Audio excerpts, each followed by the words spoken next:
Okay, hello everyone. So the new unit two is on. Unit two है सारा वाले लावले तो the answer question बोला answer को मैं सारा question तो म्यो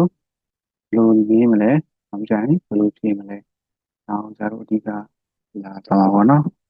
အဲ့တော့ first ဝါကြိုင်မှာဆိုစားသူရှိမှရေးတာဒီမှာဆိုရင်အစိုးရကြိုင်မှာဆိုရင် IV တတိရှဲကိုသူနဲ့တွဲတဲ့ဒီရောเนาะ B2B ကဘာလဲဆိုရင် I am လို့ဒီရှဲဆိုရင် H လို့ V ဆိုရင်အောင်လို့ပေါ့နော်အဲ့ဒါက question နေနဲ့ဆရာတို့ကပြန်ပြီးတော့ရေးတဲ့အခါကျဒီစကားလုံးတွေဆရာတို့ကအရှိကိုပုံမယ်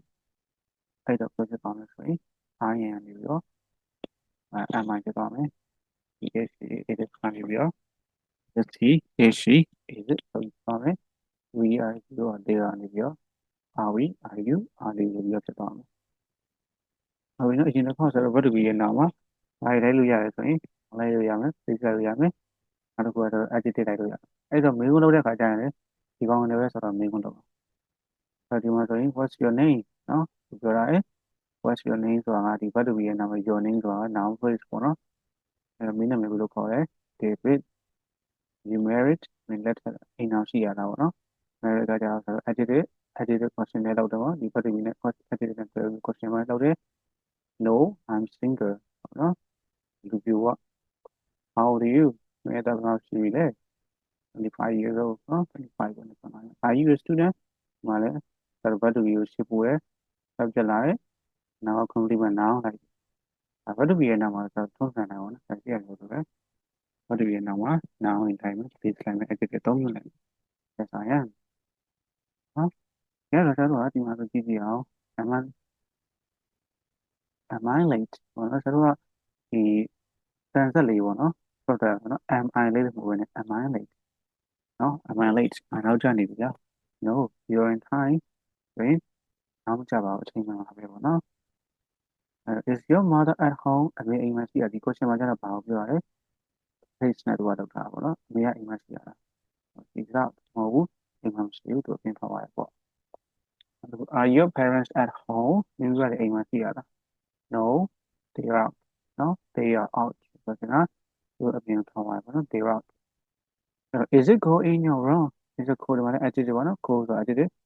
is it cold in your room ဆိုရင်ဒီအခါမှာအေးလာဆိုရင် yes a little ဟုတ်နော်နည်းနည်းအေးရပေါ့ your shoes are nice are they new မင်းရဲ့ shoes တွေကတကယ်ကောင်းတာပဲဒါရ are they new ဆိုတော့ new adjective အသစ်တော့ပေါ့နော်အသစ်တွေလားနော်အဲ့တော့ရေးရင်လည်း first one ကြရေးရင်လည်း noun place adjective ဝင်ခွင့်လုပ်ရဆိုရင်လည်း noun place adjective ထားပါပဲအဲ့တော့ we say is she at home is your mother at home ပေါ့နော်အဲ့တော့ဒီလိုမျိုးဘာတွေရွေးရှိဖို့မယ်ဘာတွေလာပြီးဘာလာမှာလဲ she I will the is ဆို subject လာမယ်ပြီးတော့မှသာလေသူရဲ့ complement တွေဖြစ်ကြတယ် noun တို့ adjective တို့ place တို့ရေးမယ်အဲ့ဒါကိုဆရာတို့က is ဆိုပြီးတော့ complement noun တွေ adjective တွေ place တို့အရင်ရေးလို့မရပါဘူးအဲ့လိုမျိုးဒါဆိုရင် word order မှားပါပေါ့နော်အဲ့လိုမျိုးဒါကိုမြင်ခွင့်လုပ်မယ်ဆိုရင်တော့မှားပါတယ်ဒီလိုမျိုးပေါ့နော် is at home your mother ဆိုရင်မှားပြီပေါ့နော် are they new are you sure new ဒီမှာဆိုလဲထိုနည်း၎င်းပဲဆိုတော့ပြီး are လာမယ် subject တွေပြီး adjective new ပေါ့နော်အဲ့ဒါမှကိုယ်ကသွားပြီးတော့ are new sure true ဆိုပြီးတော့ complement adjective ကိုဒါတော့အရှိကိုပို့လိုက်မယ်ဆိုရင်စာနဲ့အထားသူ order ပေါ့နော်မှားပြီးတော့ဆရာတို့ကဒီခါကျအောင်မှားတယ်လို့သတ်မှတ်လို့ရပါတယ်အဲ့တော့ဒီ law ဆိုတဲ့ question တွေကဆိုတော့ဘာမှမပါဘူးလဲဆိုရင် question word တွေကြတဲ့ဒီလို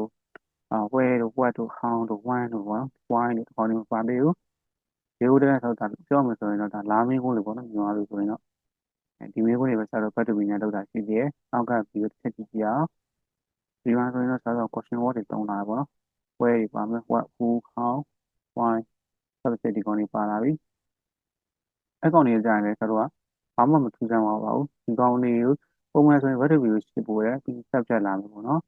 အဲ့ဒါမှဆရာတို့ကဒီ question 1နဲ့မင်းကိုရမယ်ဆိုရင် question 1တွေကို what ရဲ့ရှေ့ကိုထပ်ပို့လိုက်အောင်ဒီပဲပုံမှန် what ကို subject ရဲ့ရှေ့ကိုပို့တယ်အဲ့ပို့တဲ့ what ရဲ့အရှေ့မှာပဲဆရာတို့က question 1တွေကိုထားပြီးတော့ရေးလိုက်အောင်ဒီပဲဒါဆိုရင် question ဖြစ်သွားပြီပေါ့နော် where is your mother ပုံမှန်ဆိုတော့ is your mother အဲ့ဒါမှ question 1လေးထည့်ရတယ် where is your mother နင်းနေမှာတော့ is she at home သူအိမ်မှာဒီမှာဆို is she at home ဒီကောင်လေးပါထည့်ရတယ် where လေးထည့်ရတော့ပေါ့နော်ဒါပါပဲအဓိက where are you from ဒီမှာဆိုလည်း ဘတ်တူဘီကိုရှေ့ပို့တယ်ရှေ့ပို့တဲ့ဘတ်တူဘီရဲ့ရှေ့မှာကျွန်တော်ဘာအောင်သုံးလာလဲ question mark ကိုသုံးတယ် where you from ဘယ်ကလာတော့ကနေဒါပေါ့ what color is your car မိကဘာရောင်လဲဒီဘတ်တူဘီရဲ့ရှေ့မှာကျွန်တော် color ဆိုပြီးတော့ what color ဆိုပြီးတော့ question mark သုံးတယ်ပေါ့နော် how is Joe ကိုနေ၎င်းပဲ Joe ဆို subject ရှေ့မှာဘတ်တူဘီသုံးတယ် question တော့အဲ့ဘတ်တူဘီရဲ့ရှေ့မှာပဲကျွန်တော်ဘာအောင်သုံးလာလဲနောက်တော့ question ဖြစ်တဲ့ how ကိုသုံးတယ်အဲ့တော့ how old is Joe ဆိုရင် he is 24နော်အဲ့တော့ how much are these postcards ပေါ့နော်ဒီ postcard တွေကဘယ်လောက်လဲတဲ့အဲ့တော့ဒီမှာဆိုလဲhow much ရဲ့နောက်မှာပေါ့နော်ဒါတော့ဒီဘယ်လိုပြောရမလဲဆိုတော့ဒီ these pocket ဆိုတာမိကုန်းရဲ့ subject ပေါ့နော်အဲ့ဒါမှကျွန်တော် verb to be ဖြစ်ပို့လာတယ်ဒီမှာသူရဲ့ရှေ့ပို့လာတယ်သူ့ရဲ့ရှေ့မှာ question mark ဆက်တော့မှာတော့လာတယ် how much ကိုသုံးလာတယ်ဒါပါပဲရှေ့ပို့ပေါ့နော်တစ်ခုနဲ့တစ်ခု50 cent အဲ့တော့ဒီကတော့ကျွန်တော်ပေါ့နော် question what ဒီနဲ့မိကုန်းလောက်တာပေါ့နော်လေ့လာနေရအဲ့တော့ဒါမှမဟုတ် question mark နဲ့မိကုန်းလောက်တာမှာဆိုတော့ထပ်ပြီးတော့ဘာကိုလေ့လာမှာလဲဆိုရင်အရှင်းမှာသင်ခဲ့ရတယ်ဒီ contract ဘာနဲ့ဖြစ်ကြရဲဆိုတော့ပေါ့နော် I'm တို့ I'm ဆိုရင် I'm တို့ we are ဆိုရင် we're တို့နော်ဒီ he is ဆိုရင် he is တို့အဲ့ဒီလောက်ပါမယ်ဒီမှာဆိုရင် question what တွေနဲ့ဆက်တော့ what တွေနဲ့တွဲပြီးတော့ဒီရဲ့အခါကျတယ်ဒီအတူချုပ်ပုံစံတွေကြည့်ရပေါ့နော်ဥစ္စာဖြစ်ဒီမှာဆိုရင်ဒီပြောတာရယ် what is ဆိုရင်တို့ကဘယ်လိုအတူချုပ်ပုံစံပြောပြီးရေးလို့ရတယ်ဆိုရင် what is the time ပြောမယ်ဆိုတော့ what's the time who is လို့ပြောမယ်ဆိုတော့ who is နဲ့ who နဲ့ is နဲ့ပေါင်း who how is လို့ပြောမယ်ဆိုတော့ how နဲ့ is နဲ့ပေါင်း how where is လို့ပြောမယ်ဆိုတော့ where နဲ့ is နဲ့ပေါင်း where is အဲ့လိုမျိုးလေးဖြစ်သွားပါတော့အဲ့တော့ where's Bill where is Bill ပြောမယ်ဆိုတော့ where's Bill who is the man ပြောမယ်ဆိုတော့ who's the man how's your father ပြောမယ်ဆိုတော့ how's your father ဆိုပြီးတော့ကျွန်တော်ကဒီလိုအတူချုပ်လေးပေါ့နော်ပြောလို့ရတယ်ဆိုတော့သင်ကြားထားတာပါ okay နောက်တစ်ခုကကျွန်တော် short answer ပေါ့နော်ဒါကတော့တကယ်ရေးကြည့်ပါတယ်ဒီ English ဟုတ်လို့ဆိုတော့တော်တော်များများပေါ့နော်ဒီလိုဖြေတာမှားနေအောင်မယ်ကျွန်တော် speaking သင်ခဲ့တော့ဆိုမှာပေါ့နော်လွယ်တယ်ဒါပေမဲ့မှားတယ်တော်တော်မှားတယ်ပေါ့နော်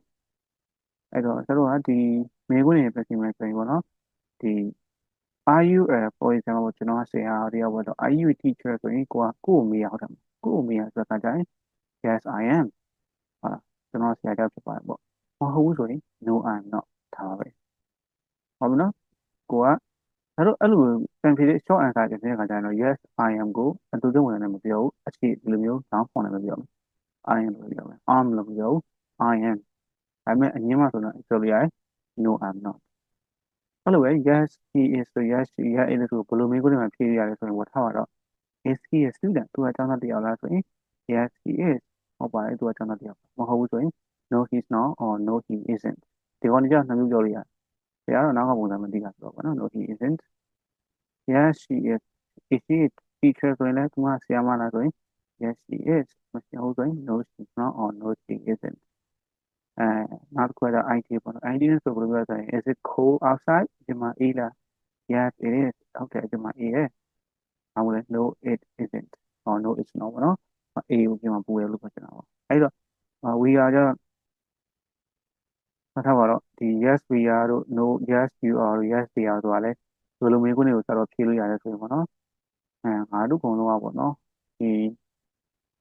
ဘလုံးအားကဝါနာပါကြရမလားဆိုပြီးမျိုးတစ်ခုအင်္ဂလိပ်ပြောကြည့်အောင်ဘယ်လိုပြောမလဲဆိုရင် are we interested in football ဆိုရင် yes we are ဟုတ်တယ်ငါတို့နော်ဘလုံးအားကကိုစိတ်ဝင်စားကြတယ်ပေါ့ဒါမှမဟုတ်လဲဒီ you are ဆိုဘယ်လိုပြောမလဲဆိုရင်ဒါကတော့ကိုပြန်ပြီးရမင်းကိုမျိုးမှာဆက်လို့တုံးတာပေါ့နော်ဥပမာပြထားပါတော့ကိုထားငါကဒီပွဲအတွက်အရေးပါလို့လားဆိုရင် am I important am I important မင်းအတွက်အရေးပါတာလို့ဆိုပြောကြည့်အောင်ပါနော် am I important to you ပေါ့ဟုတ်လားမင်းအတွက်အရေးပါတာဆိုရင် yes you are ဟုတ်တယ်မင်းငါ့အတွက်အရေးပါတယ်အဲ့လိုပေါ့နော်အဲ့လိုပဲဒီဆိုရင်တော့ no you're no you're not or no you aren't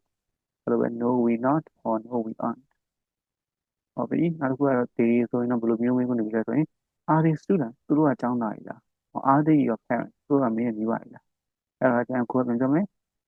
yes they are ဟုတ်တယ်ဒါကငါ့ရဲ့မိဘတွေမဟုတ်ဘူးဆိုရင်လည်း no they not or no they aren't ဟုတ်ပြီနော်ဒါတော့ကျွန်တော်လေ့ကျင့်ရမှာပေါ့နော်ဒီကတော့လေ့ကျင့်တော့အသားကျပြီးတော့ဘယ်လိုမျိုးကိုဘယ်လိုပြင်လဲဆိုတော့သိလာမှာပေါ့နော်အဲ့တော့ဒီမှာဆိုရင်သူကဥပမာလေးကြည့်ရတယ် are you tired ပြန်နေတာကိုကပြန်နေဆိုရင် ကို့မေရဆိုကိုယ်ကပြင်မယ်ဆိုရင် yes I am ဘယ်လိုမှမဆိုတော့ no I'm not နောက်ကြရင် are you hungry သင်ပိုက်စားနေရလားတံဖြေမယ်ကိုယ်ကပိုက်စားရတော့ yes I am တယ်သူဖြေရတော့ဘိုက်မစားဘူးဆိုတော့ no I'm not but I'm thirsty ဟုတ်တယ်ငါဘိုက်တော့မစားပါဘူး but I'm thirsty ဘာဖြစ်နေရလဲဒီတော့စားပေါ့ is your friend English မင်းတကယ်ချင်းအင်္ဂလိပ်လူမျိုးလား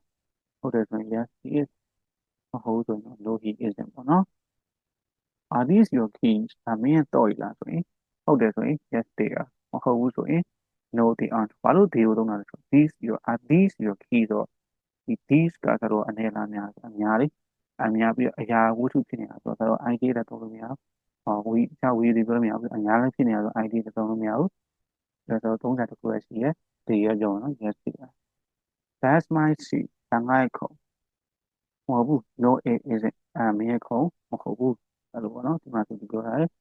ကောင်လေးကအောက်ကကောင်လေးထိုင်နေကောင်လေးပြောတယ် that's my seat ငါထိုင်မထိုင်ကုန် no it isn't ဘာလို့ ID လို့သုံးလဲဆိုတော့ seat ကခုံကတစ်ခုနဲ့မို့လို့တစ်ခုနဲ့တစ်ခုလည်းရှိရမို့လို့ ID ကိုသုံးတာပေါ့နော်အဲဒါကြောင့်ပြီးတော့အငင်းမို့လို့ isn't ကိုပြောတာပေါ့နော် no it isn't okay ဒါဆိုတော့ဒါဒီနေ့ lesson မှာတော့ဒါ verb to be နဲ့ပတ်သက်ပြီးတော့နော်ဘယ်လို question လုပ်မလဲ question without question words နဲ့လောက်တာလည်းပါသွားတယ် question words မပါဘဲနဲ့ verb to be တည်တဲ့ question လောက်တာလည်းပါသွားတယ်ပေါ့နော်အားလုံးလည်းနားလည်မယ်လို့ထင်ပါတယ်ဆိုတော့နောက်ပြီးကြမှာဆက်တွေ့ကြမယ်နော် bye